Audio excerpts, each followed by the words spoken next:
Hello student, how are you? कैसे हो आप सब?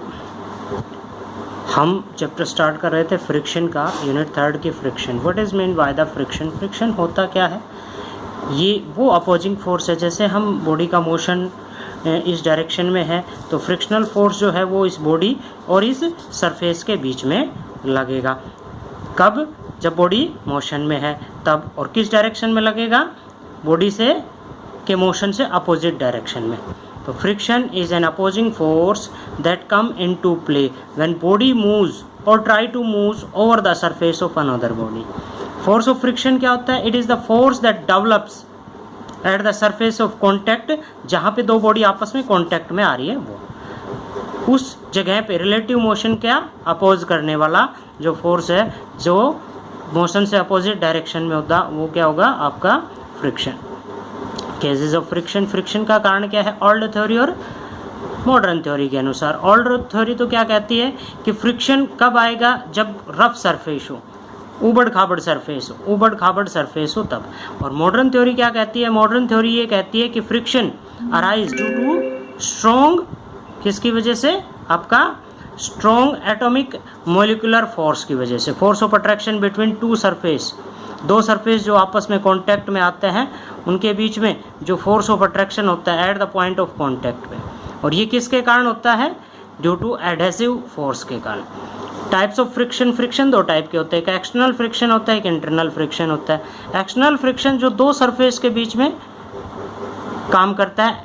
External friction means outer surface when two bodies try to move over the surface of one another, this is called contact force. और internal force जो है वो body की दो लेयर्स के बीच में होता है, ये लिक्विड के अंदर आता है, इसको हम विस्कस फोर्स का नाम भी देते हैं। जैसे फॉर एग्जांपल यदि हम एक दूध की बोतल है, एक शहद की और एक पानी की बोतल है, तीनों को एक साथ उल्टा करें तो सबसे पहले कौन सी खाली होगी? पानी वाली, फिर उसके बाद दूध और फिर लास्ट में शहद। तो जिसके अंदर सबसे ज़्यादा फ्रिक्शन है उसमें सबसे ज़्यादा अपोजिंग मोशन होगा और वो सबसे late.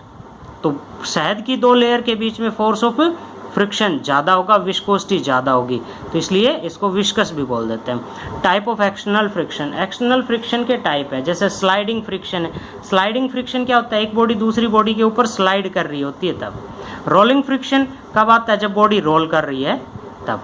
Type of sliding friction, sliding friction में आता है एक वर्ड स्टैटिक फ्रिक्शन। स्टैटिक का अर्थ क्या होता है? रेस्ट। स्टैटिक फ्रिक्शन क्या होगा आपका? स्टैटिक फ्रिक्शन वो फ्रिक्शन होगा जब दो बॉडीज आपस में कांटेक्ट पे हो, आप किसी दूसरी बॉडी पे, जैसे ये पेन है, इस पे मैं फोर्स अप्लाई कर रहा हूँ बट ये अपनी जगह से हिल नहीं रहा। Two surface when there was no relative motion, जब मोशन ना हो between them, two surface are at rest, दोनों सरफेसेस क्या हो? रेस्ट पे हो, तो इस सिचुएशन को हम क्या कहेंगे? Static friction. Limiting friction, the body just move, body maximum force जिसके अबाउ जाते ही ये बॉडी क्या हो? जस्ट मूव, स्लाइड करना शुरू कर दे। Limiting friction is the force of friction between two surface when body placed on one surface at the average of motion. या ये कहें कि limiting friction is the maximum static friction. इससे ऊपर जाते ही बॉडी क्या करना स्टार्ट कर देगी? मूवमेंट, मूव करना स्टार्ट कर देगी। काइनेटिक फ्रिक्शन, काइनेटिक फ्रिक्शन क्या है? कब आता है? जब कोई बॉडी मोशन के अंदर है तब। अब ये पेन आगे की तरफ बढ़ रहा है, इस कंडीशन के अंदर पेन और पेपर के बीच में जो फोर्स ऑफ फ्रिक्शन लग रहा है वो काइनेटिक फ्रिक्शन होगा। Graph for various type of frictions, तो देखिए स्लाइडिंग फ्रिक्शन जो है वो बढ़ता जाता है, एक लिमिट आती है जहाँ पे बॉडी मूव करना स्टार्ट कर देती है, और ये क्या होगा आपका? काइनेटिक फ्रिक्शन, ये फिक्स हो जाता है, ये बढ़ता नहीं है।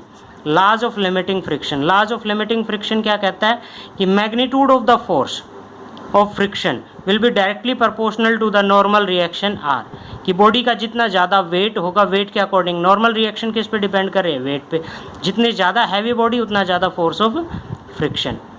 The direction of limiting friction is always opposite to the direction of applied force. Limiting friction की डायरेक्शन अप्लाइड फोर्स की डायरेक्शन से अपोजिट डायरेक्शन होगी। और अगला पॉइंट है आपका कोफिशिएंट ऑफ, या ये कहें कि force of limiting friction is independent the apparent area of contact between two surface. किस पे डिपेंड नहीं करता? अपेरेंट एरिया, जो दो सरफेस आपस में कॉन्टैक्ट पे है उन पे।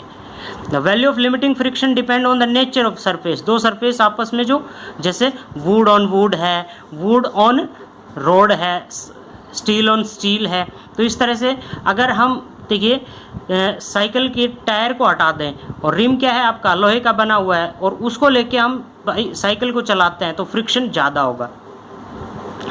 टायर और रोड के बीच में एज कंपेयर टू, किसके कंपेयर में? स्टील और रोड के कंपैरिजन में फ्रिक्शन कम है।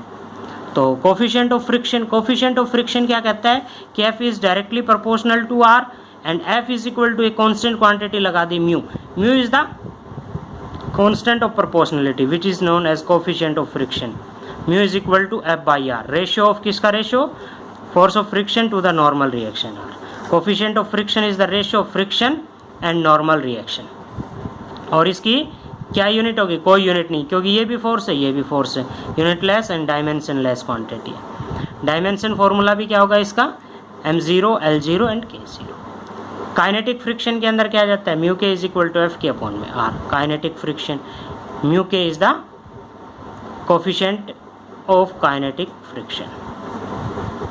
ओके, कांस्टेंट या कांटेक्ट फोर्स, कांटेक्ट फोर्स किसे कहेंगे? Contact force is the resulting of friction and normal reactions is denoted by C.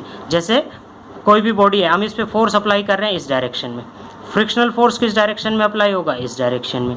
Normal reaction ये है, इन दोनों का रिजल्टेंट क्या होगा? सी। इन दोनों का आर और एफ का रिजल्टेंट क्या होगा? सी। सी की वैल्यू हम कैसे फाइंड आउट कर सकते हैं?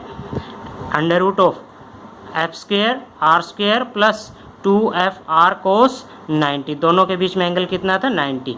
Parallelogram law of vector addition से हम इसकी वैल्यू फाइंड आउट कर सकते हैं और इसका मैग्नीट्यूड भी फाइंड आउट कर सकते हैं। कोस 90, 90 की वैल्यू 0 यानी कि a square plus b square यानी कि f square plus r square. तो कॉन्टैक्ट फोर्स आपने पढ़ा।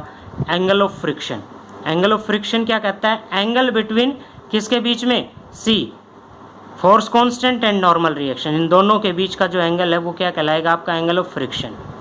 एंगल ऑफ फ्रिक्शन या angle of resultant of the normal reaction and friction. Normal reaction R और फ्रिक्शन के बीच का जो एंगल है वो एंगल ऑफ फ्रिक्शन कहलाता है। It is denoted by theta. Theta अक्सर से हम इसको डिनोट करते हैं। Relation between angle of friction and angle of coefficient of friction, mu और थीटा के बीच में रिलेशनशिप। यदि हम फाइंड आउट करते हैं म्यू और थीटा के बीच में रिलेशनशिप, तो देखिए इस ट्राइंगल के अंदर हम फाइंड आउट करते हैं टेन थीटा।